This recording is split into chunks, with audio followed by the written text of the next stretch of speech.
Got certificates from last 2 months. In this period, I would like to share about data binding with data grid. What is data binding? Data binding can use it whenever you want to one object to reflect the changes in another. That is some common uses include in this. Using data binding, the user interface controls bound to web service or remote object request call. Also, second one is web service or remote object results bound to user interface controls. So the user interface controls bound directly to a data model, that is using mx colon model or mx colon object or action script 2.0 clause. That model can then be bound to web service or remote object control.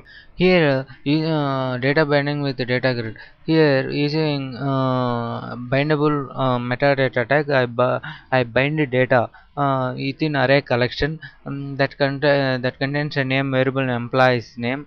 Here another one is a array. Within array I bind variables. This is for data grid. This is for combo box.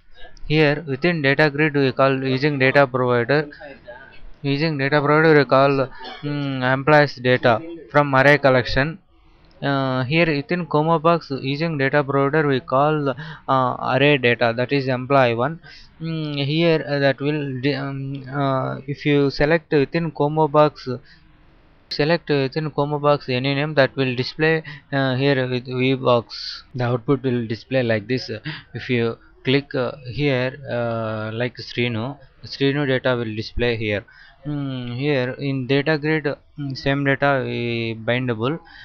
Here if more than 100 data is there, then here difficult to find. So that's why take one combo box. Within combo box that all names will display. Here easily user can select any one name. That name data will display within vbox. It is vbox. It is advantage of this program. Thank you. If you have any doubt, please contact me. This is my blog link. This is my email ID. Thank you.